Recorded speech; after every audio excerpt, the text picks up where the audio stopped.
Selamat petang saudara-saudari yang saya rindu. Selamat kembali ke Bait Allah untuk menyembah bersama-sama.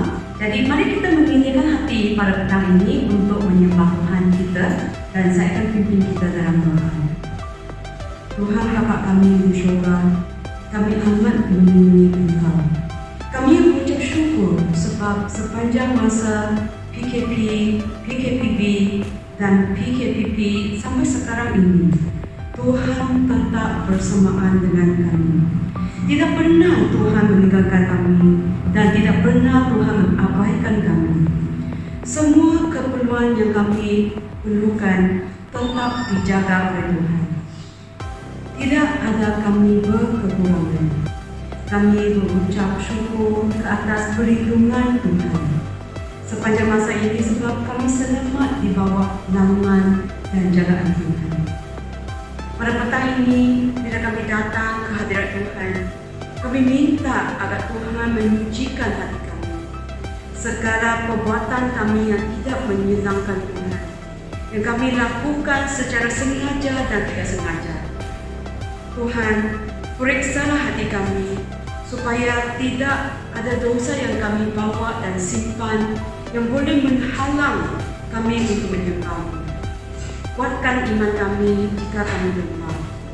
Sembuhkan kami yang kurang sehat, dan pulihkan kami supaya kehidupan kami boleh kembali kepada keadaan yang semestinya. Melindungilah kami supaya kami sentiasa di bawah jagaan dan naungan kami, dan kami terus akan berterbang tinggi seperti burung raja-warna. Bapa, bukalah hati kami pada petang ini untuk menyembah. Jadi kami mintalah Roh Kudus bersama dengan kami dan membimbing kami dalam kebaktian kami petang. Kami doa dan minta semua ini adalah dalam nama Tuhan Yesus. Amin. Haleluya, mari kita sama-sama berdiri. Dan pada hari ini mari kita menyatakan panggilan berbakti yang diambil daripada Yeremia 29 ayat 11 yang berkata, Aku sendiri tahu akan rancanganku untuk kamu. Rancangan itu bukan untuk mencelakakan kamu, tetapi untuk kemakmuran kamu dan untuk memberikan masa depan yang kamu harapkan.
baik Tuhan Yesus.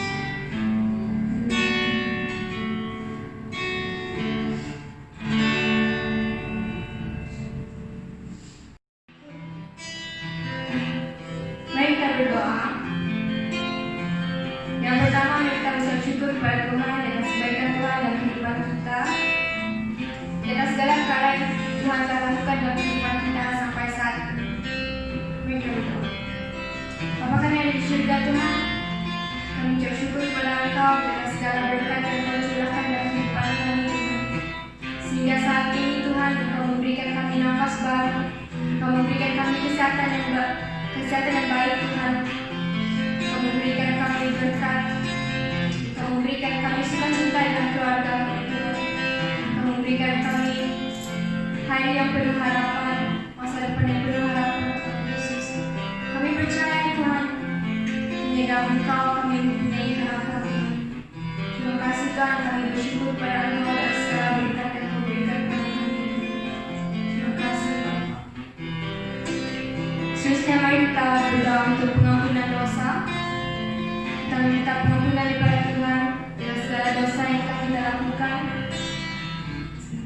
dosa pemikiran kita, perkataan, perbuatan kita, sama ada dosa yang kita lakukan secara sengaja atau tidak sengaja.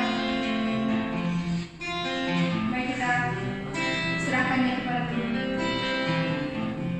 Tuhan Yesus, kami berdoa Tuhan agar Engkau mengampuni segala dosa kami Tuhan, segala dosa kami yang kami buat secara sengaja ataupun tidak sengaja Tuhan, dosa-dosa yang kami buat dalam perkataan, perbuatan kami Tuhan Yesus, dan pemikiran kami Tuhan. Kau sucikan pemikiran kami Bapa, agar tidak ada satu pun yang jahat dalam pemikiran kami, dan kami hidup di dalam Roh Kudus Engkau Tuhan. Yesus, biarlah Engkau mengiringi kami Tuhan, biarlah Roh Kudus Engkau memimpin kami Tuhan Yesus, biar kami tidak mudah terjatuh dalam dosa Tuhan, tapi hidup di dalam Roh Kudus Engkau Bapa. Yesus, terima kasih Tuhan, kami percaya Engkau Tuhan yang benar-benar kasih, Engkau mengampuni dosa setiap pribadi kami Tuhan.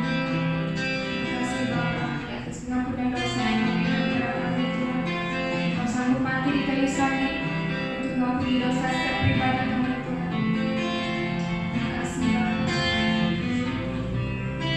Seterusnya, mari kita mengucap syukur kepada Tuhan di atas keadaan dunia kita pada hari ini. Kita doa untuk dunia.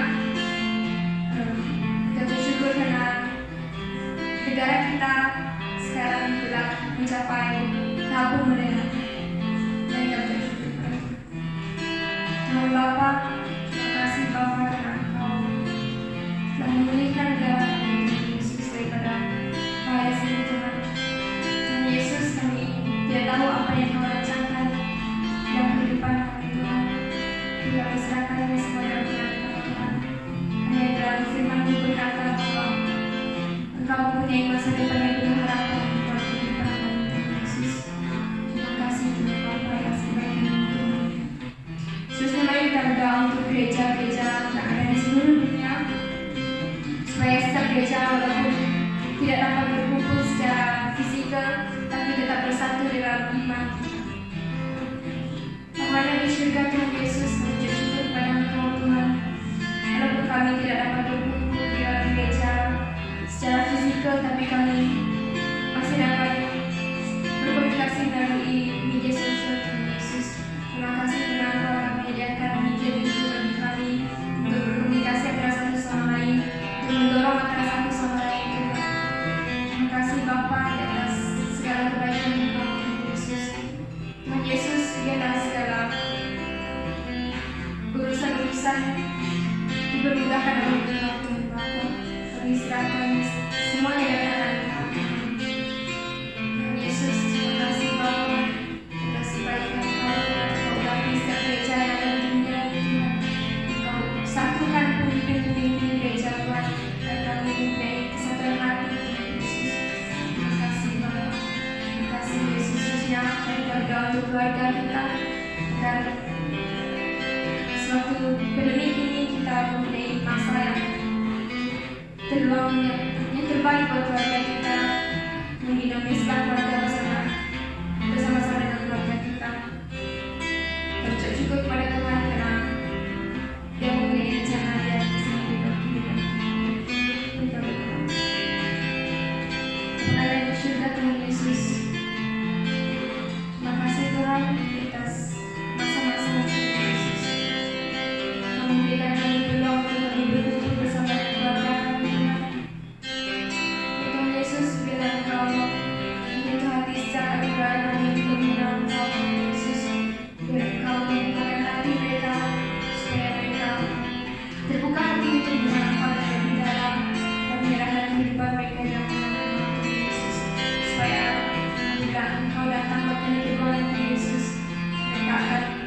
proyek kehidupan yang kekal bersama Engkau.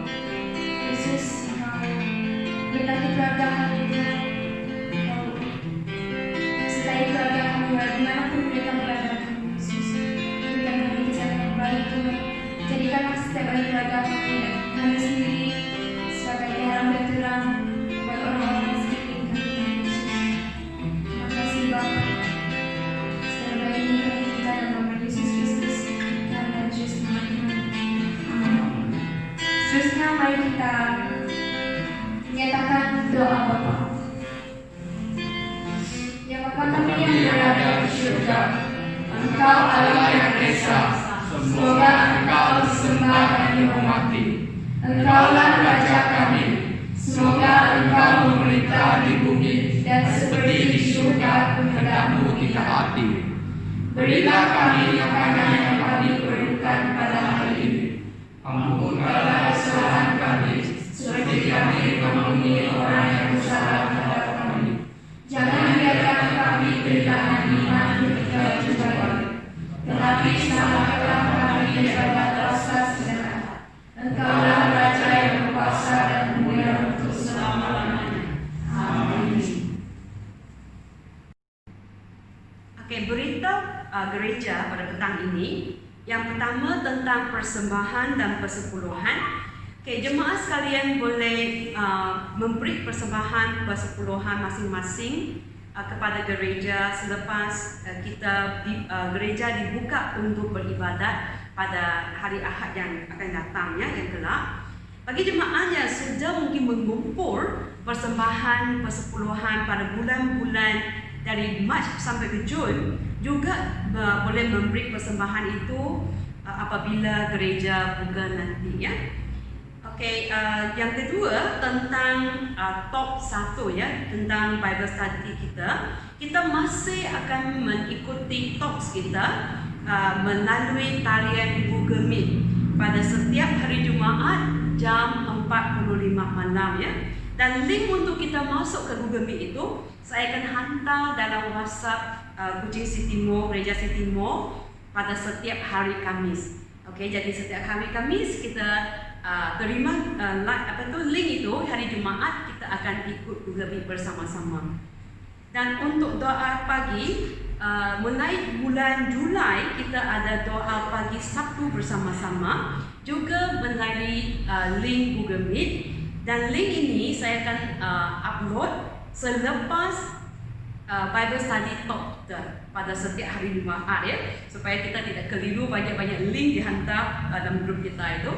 Dan satu berita baik ya, sekalian boleh dapatkan 1 gig data percuma setiap hari daripada kerajaan sampai bulan Disember ini. Kalau kita adalah prabayar, prepaid, jadi anda dial bintang 338 bintang 1 bintang 1 hashtag. Okey, untuk diguna dari pukul 8 sampai 6 setiap hari. Jadi kena redeem setiap hari. Dia macam mana ya? 1 hari 1 gig, setiap hari kita redeem. Okey, kalau kita adalah postpaid pasca bayar, kod dia adalah bintang 238 bintang 1 bintang hashtag. Okey, jadi mari kita redeem 1 gig yang percuma ini ya, supaya kita boleh berdoa bersama-sama. Jadi kita akan ambil setengah jam setiap hari Sabtu dari 8 sampai 8.30 pagi ya. Okey, dan untuk berita yang keempat, kita ada Conference Alpha Belia Malaysia tapi melalui talian. Tarikhnya ialah 4 September hari Jumaat ya, ini malam dari 8 sampai 9.30 malam, dan 5 September hari Sabtu dari 10 pagi sampai 12 tengah hari ya. Link sudah ada di atas skrin tersebut. Okey, yang siapa yang berminat boleh memberikan nama dengan saudara Wong kita ya. Dan untuk yang kelima tentang bengkel komiti pelayanan bahasa Malaysia di Kuching West District pada 16 hari bulan September, hari Rabu, hari Malaysia ya, kita semua tidak bekerja. Jadi masanya adalah dari pukul 8 pagi sampai 4 petang bertempat di Gereja Methodist Trinity. Okay, ini adalah untuk komiti sahaja. Jadi untuk komiti yang berminat, sila berikan nama kamu kepada Pastor Patrick ataupun Sister Tanya ya. Okay, itulah berita gereja untuk hari ini. Okay, mari kita baca dari firman Tuhan sebelum kita mendengar khotbah daripada Pastor Patrick. Okay, mari kita buka ke Alkitab kita, Kejadian bab 3 ayat 1 sampai 13 dan kita akan pakai cara bergila-gila. Jadi saya akan mula dan kalian akan respon dalam ayat yang genap. Okay? Kejadian bab 3. Mari kita buka Alkitab kita ke Kejadian bab 3 bersama-sama. Okey, kalau sudah bersedia, mari kita baca. Ular adalah binatang yang paling licik antara semua binatang yang dijadikan oleh Tuhan Allah. Ular itu berkata kepada perempuan itu, "Benarkah Allah melarang kamu makan buah daripada sebarang pokok di taman ini?" Kami boleh makan buah daripada setiap pokok di taman ini, jawab perempuan itu. "Kecuali buah pokok yang ada di tengah-tengah taman. Allah melarang kami makan buah pokok itu, ataupun menyentuhnya. Jika kami berbuat demikian, kami akan mati." Ular itu menjawab, "Itu tidak benar. Kamu tidak akan mati." Allah berfirman demikian kerana dia tahu bahawa jika kamu makan buah itu, fikiran kamu akan terbuka. Kamu akan menjadi seperti Allah dan mengetahui apa yang baik dan apa yang jahat. Perempuan itu nampak bahawa pokok itu cantik dan buahnya enak dimakan, dan berfikir betapa baiknya jika dia menjadi bijaksana. Oleh itu, dia memetik buah pokok itu dan memakannya. Dia juga memberikan buah pokok itu kepada suaminya, dan suaminya pun makan buah itu. Sebaik sahaja mereka makan buah itu, fikiran mereka terbuka dan mereka sedar bahawa mereka berteranjang. Oleh itu, mereka merangkaikan daun ara lalu menutup tubuh mereka dengan rangkaian daun itu. Pada petang itu, mereka mendengar Tuhan Allah berjalan di taman. Lalu mereka bersembunyi di antara pokok-pokok supaya tidak dapat dilihatnya. Tetapi Tuhan Allah memanggil lelaki itu, "Di manakah engkau?" Lelaki itu menjawab, "Aku mendengar kau di taman. Aku takut, lalu aku bersembunyi kerana aku bertelanjang." "Siapa yang memberitahukan bahawa engkau bertelanjang?" tanya Allah. "Adakah engkau makan buah yang terlarang itu? Aku sudah melarang engkau makan buah itu." Lelaki itu menjawab, "Perempuan yang engkau jadikan temanku memberikan buah itu kepadaku, lalu aku memakannya." Tuhan Allah bertanya kepada perempuan itu, "Mengapa engkau melakukan hal itu?" Perempuan itu menjawab, "Ular yang menipu aku sehingga aku makan buah itu." Demikianlah firman Tuhan. Jadi mari kita berjemput Pastor Patrick untuk berkhotbah, dan tajuk khotbah beliau adalah "Suara Siapa Anda Layani." Dipersilakan. Selamat petang saudara, dan pada petang ini kita akan mendengar daripada firman Tuhan yang diambil daripada Kejadian bab 3 ayat 1 hingga 13 yang membawa tema kepada suara siapakah Anda layani. Di dalam ayat yang pertama kita tahu bahwa iblis menggunakan ular untuk mencobai perempuan yang pertama. Ular bukanlah iblis, tetapi iblis menggunakan ular untuk mencobai perempuan itu dengan sengaja memutar belit perkataan Allah. Dan berkalan dengan ular dan perempuan, kita boleh lihat dari ayat 1 hingga ayat yang ke-6. Pertanyaan ular yang pertama di dalam ayat 1b berkata, benarkah Allah melarang kamu makan buah daripada sebarang pokok di taman ini? Ular memberikan pertanyaan yang tertutup kepada perempuan untuk dia jawab. Lalu perempuan itu menjawab kepada ular bahwa Allah memberikan perintah kepada kami bahwa kami boleh makan buah daripada setiap pokok di taman ini kecuali buah pokok yang ada di tengah-tengah taman.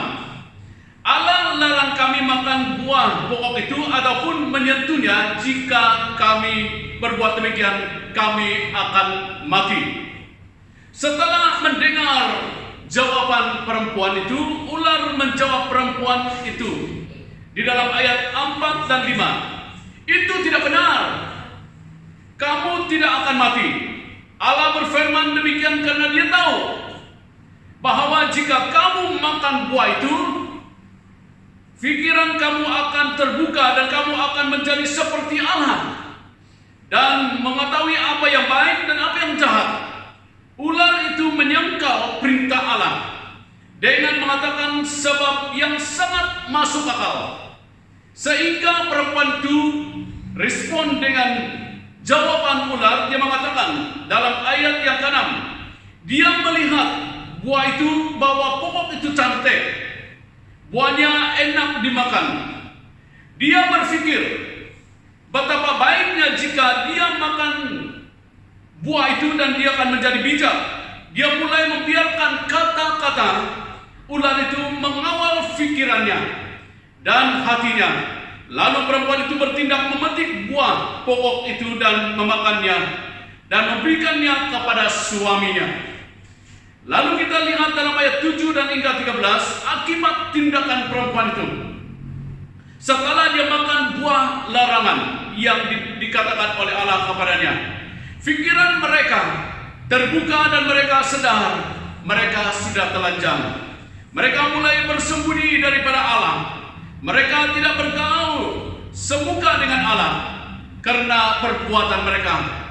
Mereka saling menuduh satu yang lain terhadap perbuatan mereka. Dan inilah akibatnya setelah mereka memakan buah larangan itu. Apa yang menyebabkan perempuan itu bertindak luar daripada perintah Allah? Terdapat dua sebab yang utama yang mendorongnya untuk bertindak. Pertama, dia membiarkan dirinya dilayani oleh suara iblis tanpa menolak, tanpa berpegang teguh kepada perintah Tuhan. Dan kedua, dia membiarkan suara hatinya mengawal dan mengendalikan hatinya sehingga mendorong dia untuk bertindak memakan buah larangan tersebut. Apa yang menyebabkan perempuan itu bertindak luar daripada perintah Allah? Terdapat dua sebab yang sangat jelas di dalam bacaan kita pada petang ini. Yang pertama adalah dia membiarkan dirinya dilayani oleh suara iblis. Sebab dia tahu sebenarnya apa perintah Tuhan, karena dia pertama mendengar suara Tuhan. Dan dia sebenarnya harus menolak dan berpegang kepada perintah Tuhan. Tetapi dia membiarkan iblis melayani jiwanya, sehingga dia menjadi keliru dan juga terpengaruh. Dan yang kedua, dia membiarkan suara hatinya. Kalau kita melihat dia membiarkan suara hatinya mengawal dan mengendalikan hatinya, sehingga mendorong dia untuk bertindak, untuk melakukan perkara yang dilarang oleh Allah. Karena kita melihat bahwa dia pertama mendengar suara Allah. Allah berkata kepada dia, jangan makan buah yang ada di tengah taman yang dimana mereka diami. Tetapi perempuan ini telah membiarkan dirinya dilayani oleh suara iblis sehingga dia bertindak dan membiarkan suara hatinya. Ada tiga sumber suara yang diterima oleh perempuan tersebut. Suara yang pertama kita tahu jelas adalah suara Tuhan. Perempuan itu mendengar suara Tuhan. Yang pertama, dia masih ingat perintah Tuhan. Dia masih ingat apa yang Tuhan katakan kepada dia. Dia mengatakan, kami boleh makan buah daripada setiap pokok di taman ini, kecuali buah pokok yang ada di tengah-tengah taman. Allah larang kami makan buah pokok itu ataupun menyentuhnya.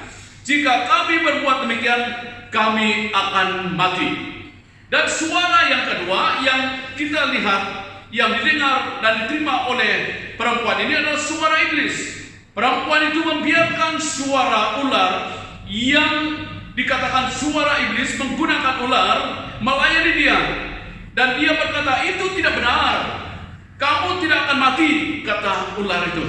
Allah berfirman demikian karena dia tahu bahwa jika kamu memakan buah itu, pikiran kamu akan terbuka dan kamu akan menjadi seperti Allah dan mengetahui apa yang baik dan apa yang jahat.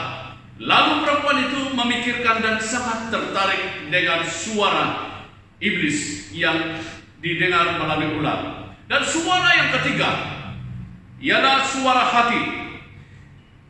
Dan suara hati perempuan itu berkata kepadanya, dia melihat buah itu, bahwa buah itu cantik dan buahnya enak dimakan.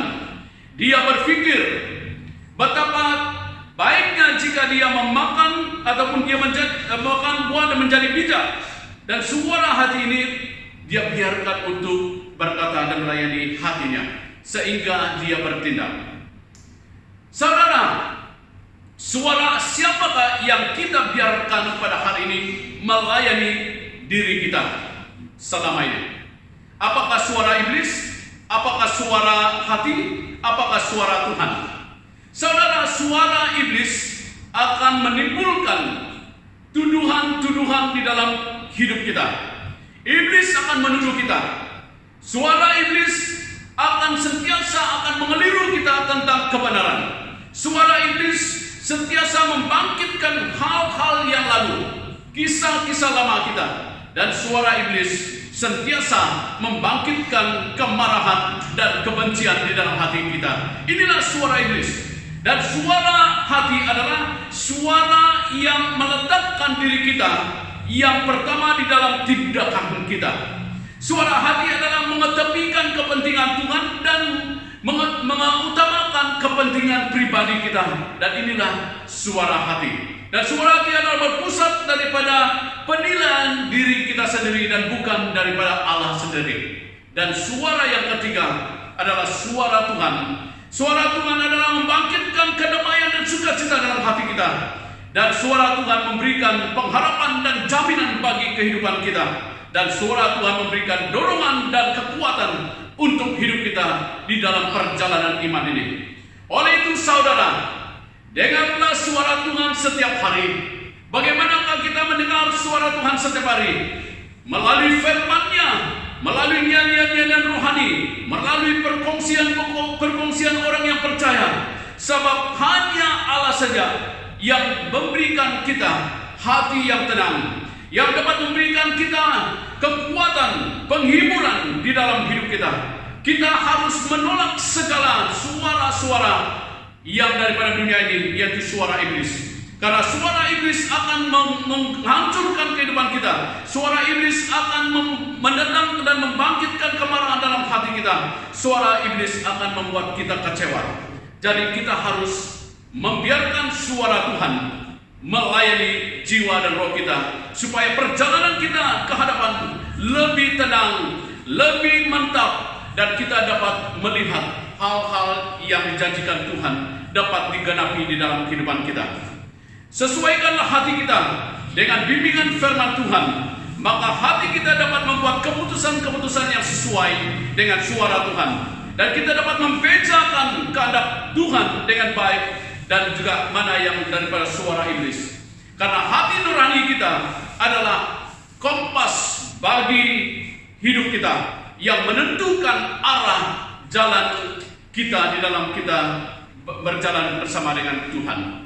Karena di dunia ini kita mendengar banyak suara. Dan 3 suara inilah yang sentiasa melayani ataupun yang sentiasa mengancam kita dan yang sentiasa mempengaruhi kita. Tetapi kita harus mengenal mana suara yang perlu kita biar untuk melayani hati kita, supaya kita tidak akan kecewa, supaya kita tidak akan menyesal, supaya kita tidak akan menuduh orang lain pada hari akan datang oleh karena keputusan yang kita buat terhadap suara yang kita layani di dalam hidup kita. Dan biarlah suara itu harus kita kenal, dan suara yang terpenting yang perlu kita biarkan layani hati kita adalah suara Tuhan. Dan suara Tuhan adalah suara yang memberikan jaminan untuk masa depan saudara dan saya. Dan kita harus membiarkan suara Tuhan itu. Dari mana? Dari firman Tuhan, dari nyanyian rohani, dari orang-orang yang percaya kepada Tuhan yang memberitakan Injil. Dan kita biarkanlah suara ini melayani jiwa kita selama kita masih di dunia ini, dan kita dapat berjalan dengan tenang dan dapat mencapai garis akhir hidup kita dengan baik, sebab suara dari Tuhan akan memberikan kita kehidupan yang kekal dan ketenangan di dalam hati kita. Tuhan Yesus memberkati saudara. Biarlah hati kita dipenuhi dengan suara Tuhan. Mari kita berdoa. Bapa, kami datang kepadamu. Kami mau menyerahkan diri kami masing-masing ke dalam tangan Tuhan. Biarlah kami tahu mana suara yang harus kami biarkan melayani hati kami. Kami harus tahu suara mana yang harus kami biarkan untuk mengendalikan hidup kami, supaya hidup kami berkenan di hadapan Tuhan. Karena kami mendengar banyak suara di sekeliling kami, tapi satu suara yang dapat memberikan jaminan kepada kami adalah suara Tuhan yang kami terima melalui firman-Mu, yang kami terima melalui pujian-pujian penyembahan, yang kami terima melalui hamba-hamba Tuhan yang menyampaikan firman-Mu. Dan biarlah kami Tuhan ada kebijaksanaan dan keberanian untuk memberikan diri kami dilayani oleh suara Tuhan dan menolak suara iblis dan suara hati yang sentiasa membawa kami jauh daripada kebenaran. Dan inilah doa kami Tuhan, dan kami berdoa dan serahkan semua ini di dalam nama Allah Bapa, Allah Anak, dan Allah Kudus kami berdoa. Amin. Saudara eksposisi pada silakan saya dan sama-sama mengangkatkan menyanyi untuk kedalam yang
bersyukur karena Engkau telah bersama dengan kami dari awal sehingga akhir kebaktian kami. Kami akan beredar, biarlah kasih damai sejahtera-Mu ya Tuhan, dan Roh Kudus-Mu akan menyertai kami dengan memenuhi kami dengan damai sejahtera-Mu dan sukacita-Mu. Biarlah kami akan tetap bersinar dan menjadi saksi-Mu sepanjang kehidupan kami yang kami akan mulaikan pada minggu hadapan ini. Dan kami berdoa dan mohon pimpinan penyertaan-Mu ya Tuhan. Di dalam nama Allah Bapa, Allah Anak, dan Allah Roh Kudus kami berdoa. Amin. Amin. Amin. Amin.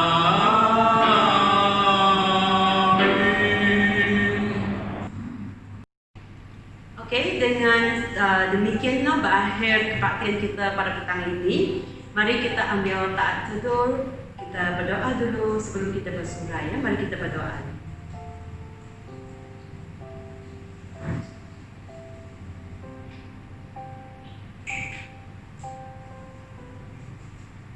Okey, berjumpa lagi pada minggu depan.